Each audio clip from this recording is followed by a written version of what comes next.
On this very rainy Monday evening, right here in Kenya's capital, Nairobi, I trust you're having yourself a great Monday. Good evening and welcome to the Daily Report. My name is George Maringa. Rhoda Nyamai is on sign language interpretation tonight. As is the norm, every Monday we bring you Power and Politics segment. And tonight, the boss herself will be gracing the show tonight. She debuts on the Daily Report. In just about half an hour's time, we shall be having that exclusive one-on-one live conversation right here with Gladys Sholei. Gladys Boss. She is the Deputy Speaker in the National Assembly, as well as Uasin Gishu Woman Representative. Now, just a few months to the August 2022 general election, the Kenya Kwanza gave out or enumerated its plan in its manifesto, a 66-page document where they enumerated the plans that they have for their administration. We keep stock, or rather we keep track of that plan right here on the Daily Report with my guest, that is Gladys Boss. We shall be having that conversation on exactly what is unfolding in the Kenya Kwanza government. Remember, she's also an insider in this Kenya Kwanza government. We thank you for joining us. Start engaging us at TV47 News on X, formerly Twitter, at George Maringa _ use the hashtag Daily Report. We thank you once again for joining us. Our SMS lines are open to 2047. Start with your name, where you're watching us from, followed by your question, feedback, or comment regarding the broadcast tonight. But first, the highlights.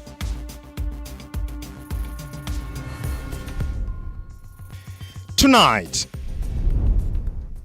former Murang'a Governor Mwangi wa Iria, his wife and associates are on the EACC's wanted list over alleged corruption, even as former National Museums Director Mzalendo Kibunja and 4 others are arrested over the theft of over 400 million shillings during their tenure. The 4 suspects have been arrested to be arraigned before Milimani Anti-Corruption Court tomorrow.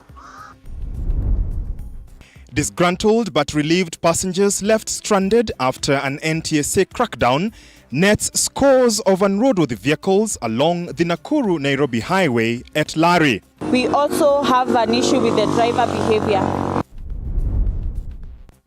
And the cost of living is going down according to various sources, including the government. Are you feeling it? Plus, medics plan a major showdown with the state in the form of a total strike for 24 hours on Wednesday, unless the government accepts their demands.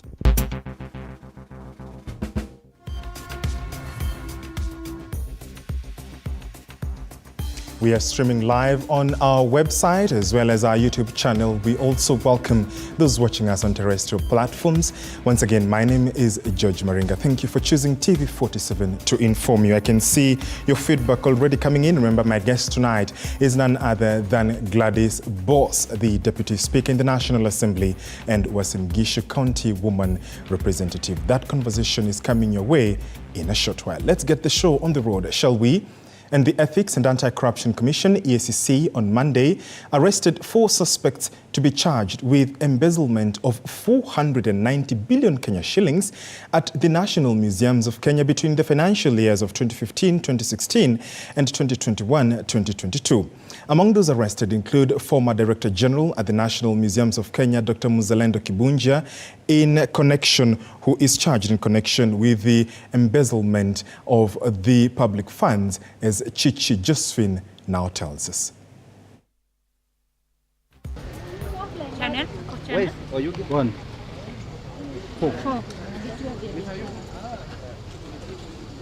The 4 suspects have been arrested to be arraigned before Milimani Anti-Corruption Court tomorrow, and this is in relation to embezzlement of public funds amounting to 490 million Kenya shillings, which was embezzled through fraudulent payments to ghost employees at the National Museums of Kenya in a period spanning 5 years. The other statement, ladies and gentlemen, relates to the prosecution of former officials in the county government of Murang'a and their associates the Ethics and Anti-Corruption Commission conducted investigations into allegations of irregular procurement and fraud in that county government, which led to loss of public funds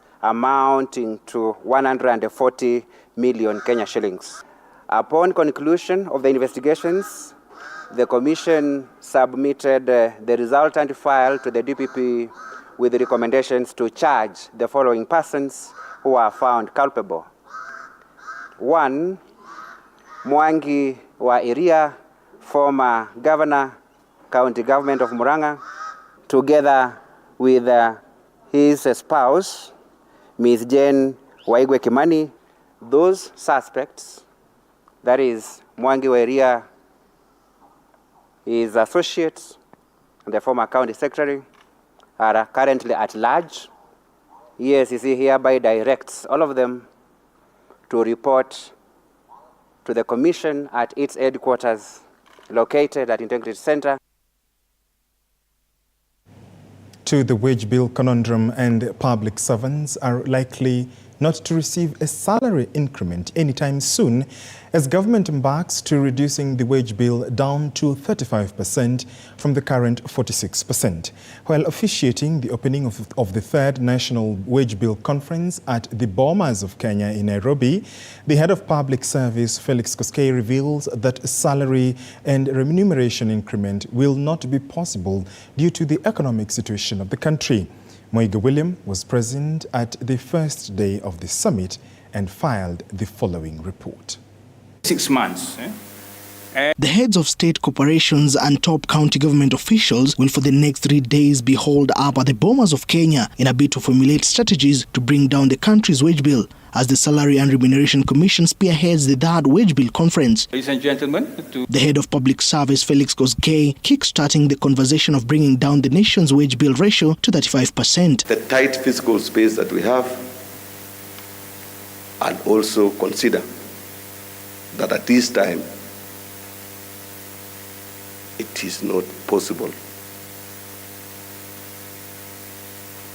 to look for additional salaries. Koskei, taking stock of the rapid growth in the wage bill by 23% since 2019, maintains that the government is keen in curbing and bringing down the figure to 35% from the current 46%, with public servants asked to bear with the Kenya Kwanza administration over its focus to ensure that the government lives within its means. There is no any other means of running government, both national and county governments, other than taxes. If you embrace productivity, you will do more with less.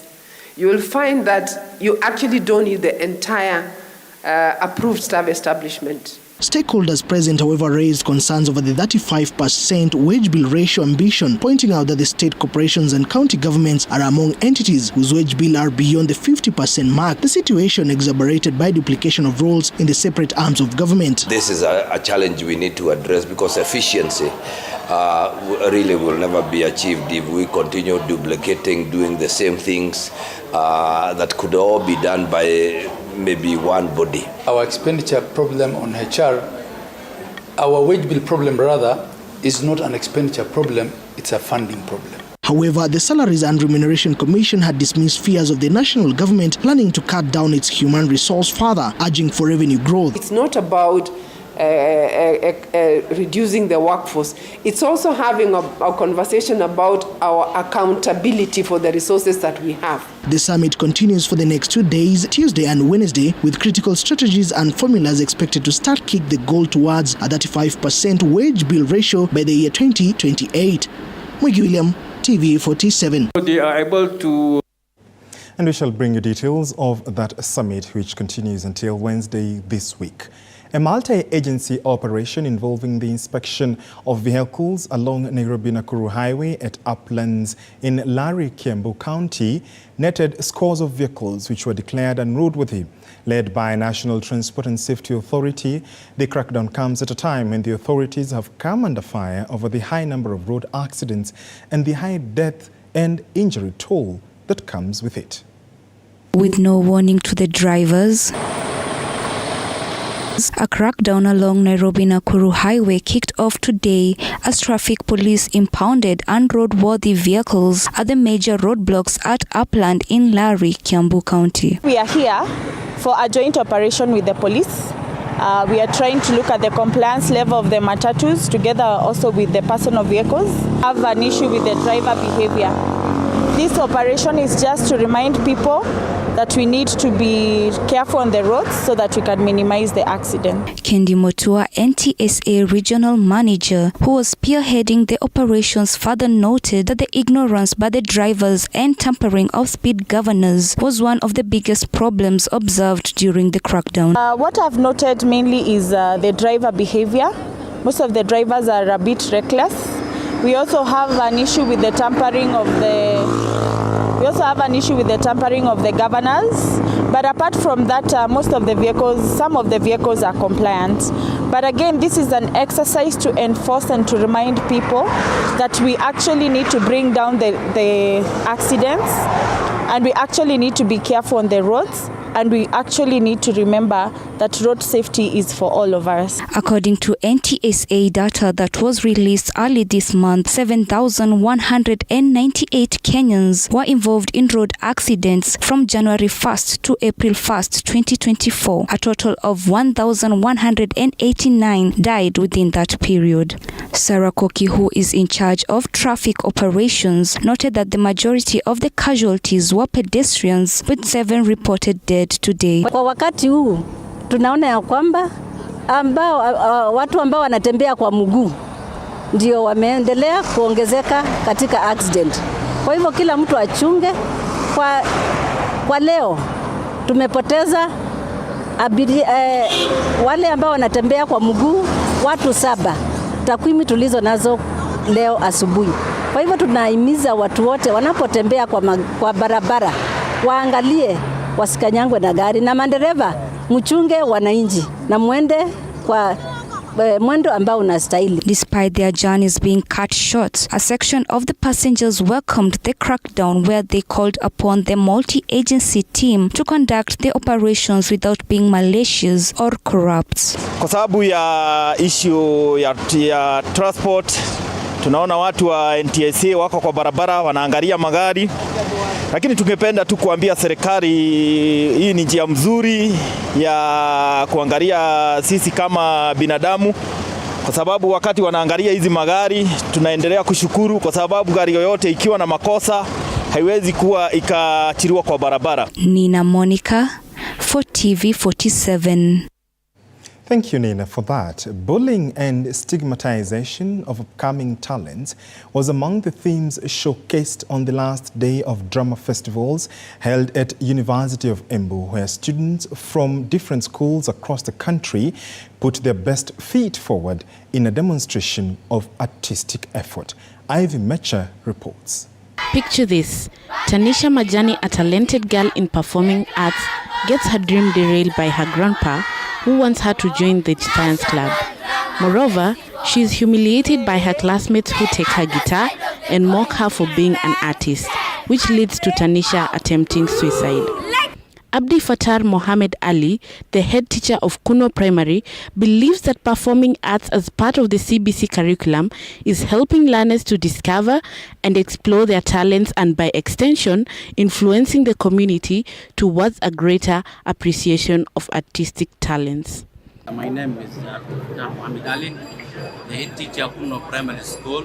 So, co-curriculum activity in as a Somali culture, people normally they avoid, but we show them there's a lot of knowledge and skills these learners are gaining.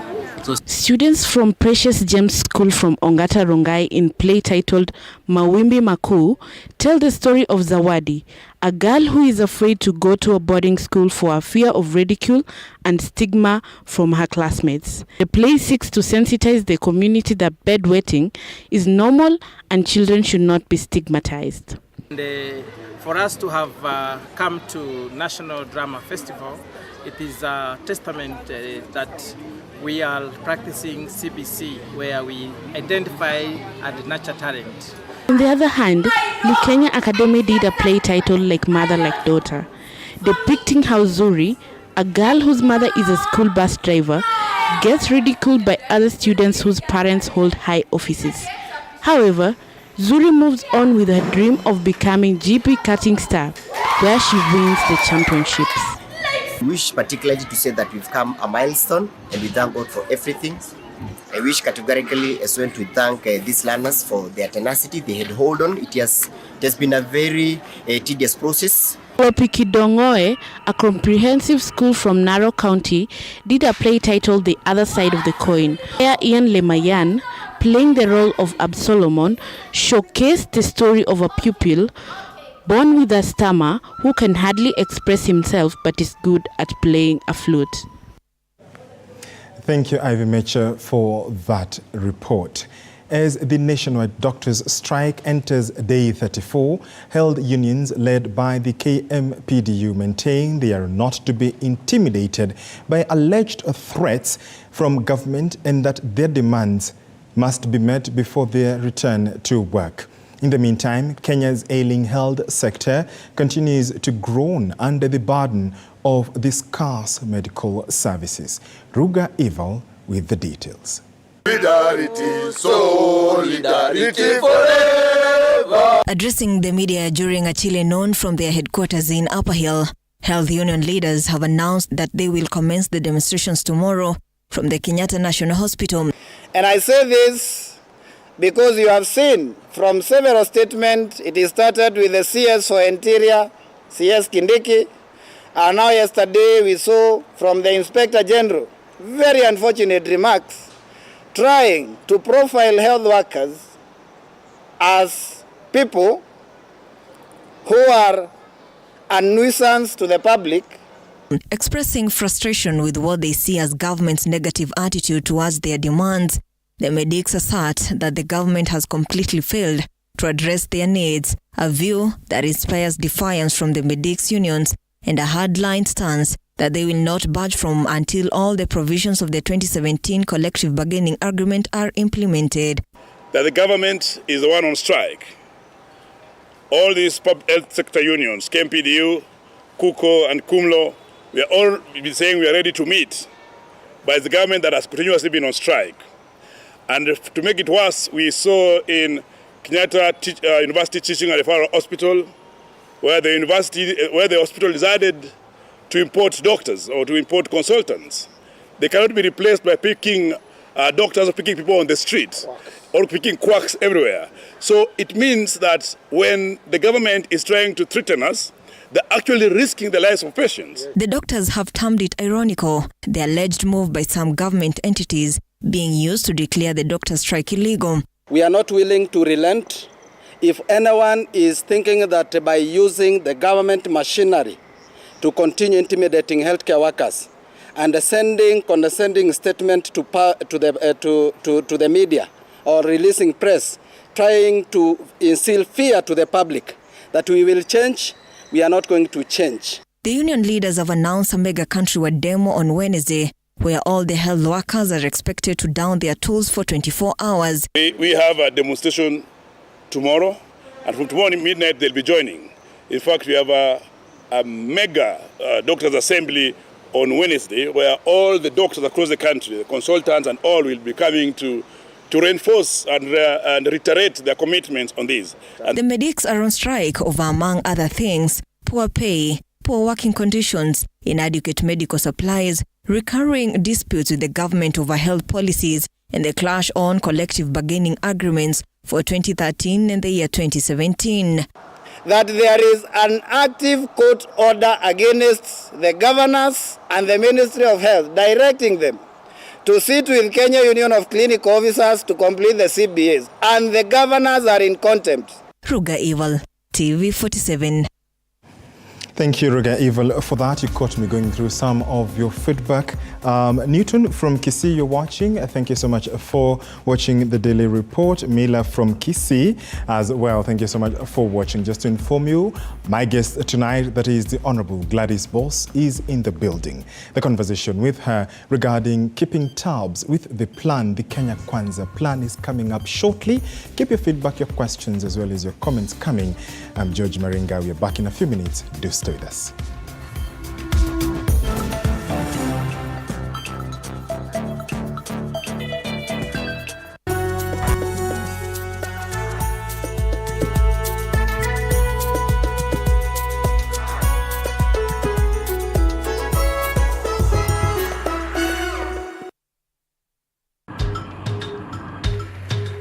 Na safari hii katika Mfahamu Kiongozi tutakuletea viongozi aina mbalimbali. Nikuwe na nisani kama 10 na pia nikuwe menua minibus. Minibus niko niwa. Kushinda unaangalia simu ya mzee.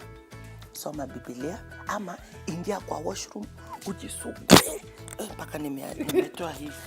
I don't know whether any of my children would want to get into the political field. Sijajua bado. Kila Alhamisi saa 1:30 kuendelea.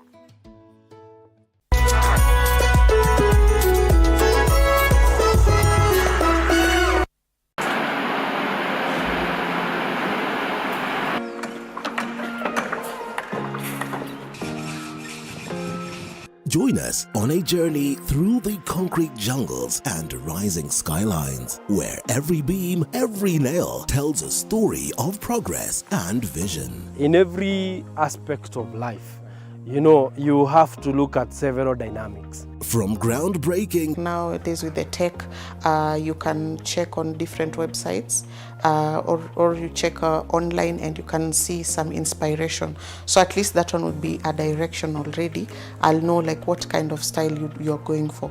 To finishing touches, witness the dedication of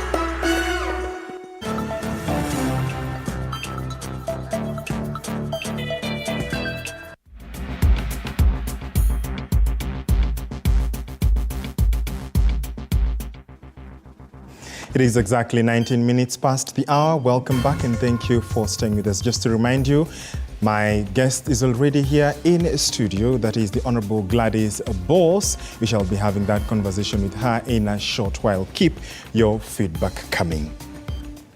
Moving on, chaos erupted at Kegumo Bendera grounds in Murang'a County during a women empowerment meeting after woman representative Betty Maina clashed with her Maragua peer Mary Wathera, with the clash bringing to a screeching halt a fundraising event for basket weavers that was organized by Senator Veronica Maina.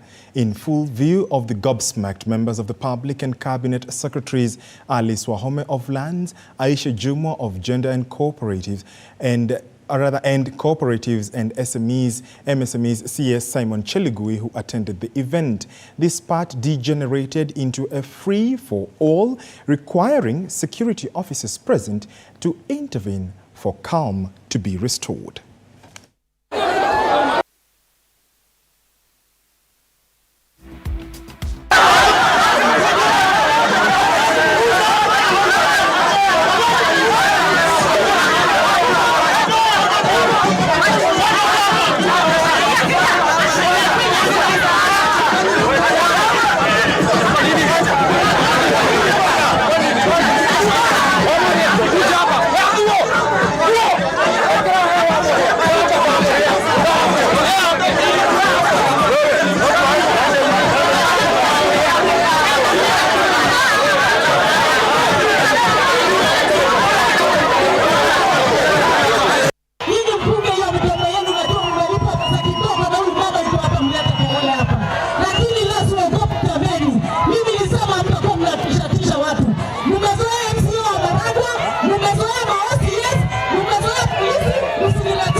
Na mimi niwaombe Mheshimiwa wa Maua na Waziri Alice, nyinyi tunawaheshimu sana.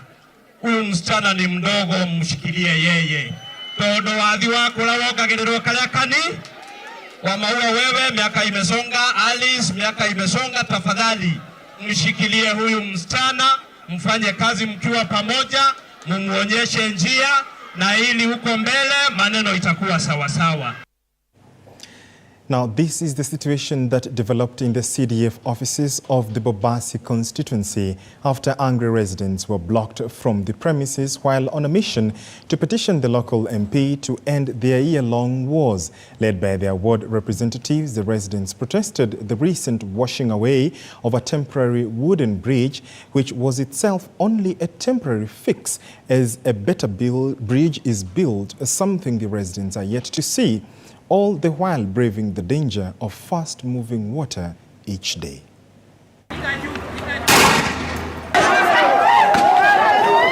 This angry resident wanted to meet the area member of parliament, Innocent Obiri. And the media can see signatures from members of the public asking Honorable Obiri to wake up and do his job. To hand him their list of demands and petition complete with more than 3,000 signatures from the residents of Bobasi constituency.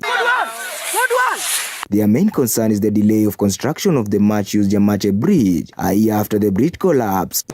So kufika sasa, we are actually supposed to have an anniversary for this bridge. Sababu Mheshimiwa Obiri ameamua hata itengeneza.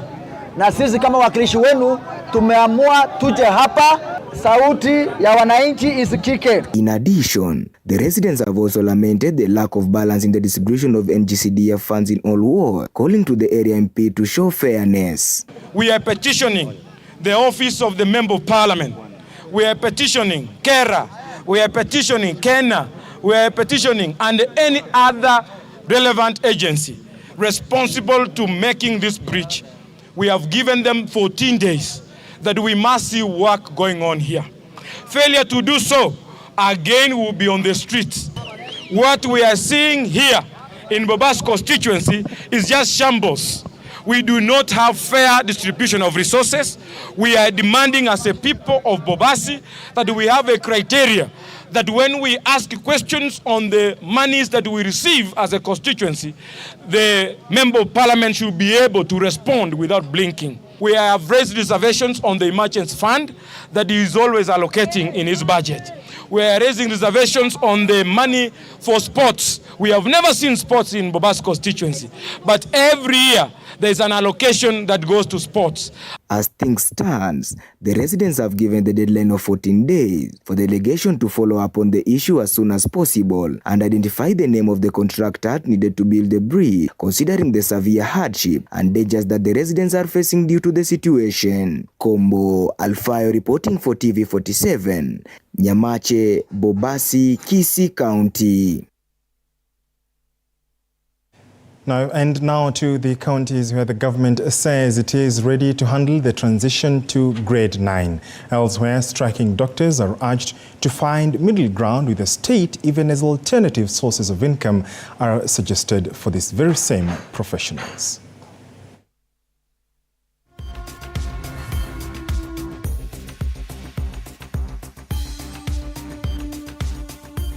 Education Cabinet Secretary Ezekiel Mashogu has announced that the government through the Ministry of Education is making necessary preparation and readiness for grade 9 who will be domiciled in primary schools. Speaking at Kangaroo Girls during the 62 National Drama and Film Festival, the CS revealed that the ministry will recruit 20,000 junior secondary teachers and build 15,000 classrooms in readiness of grade 9 class. Mashogu commended Kenya's drama and film festivals, saying the standards have been improving over the years and that his ministry is collaborating with other sectors to grow Kenya's creative arts industry internationally.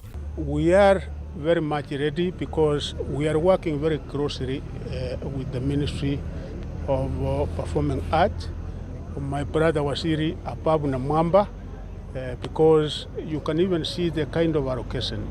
Elsewhere, the striking doctors are now criticizing the Uasin Gishu County government for the involvement of thugs who attacked them during their protests, forcing them to temporarily halt their strike. Kesa's MP, Julius Ruto, has urged the doctors to come to an understanding with the government to make things easier for ailing Kenyans. Tumekutana na goons, vijana ambao wametumwa na serikali ambao walikuwa wanakaa hostile.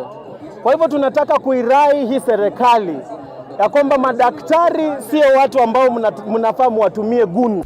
Farmers in areas with good climatic conditions suitable for diverse crops have been urged to venture into fruit farming as a way of broadening their sources of livelihood. Charles Betts, a practicing medical officer. Absolutely. That story leads us to another short break right here on the Daily Report. And as I had informed you, the Honorable Gladys Boss is already in the studio. Stand by for that conversation. As you can see on your screens, just waiting on the other side of the studio for that important conversation, keeping tabs with the plan, that is the Kenya Kwanza Manifesto. We have a wide range of issues to discuss. Keep your feedback coming. We're back in a few minutes. Do stay with us.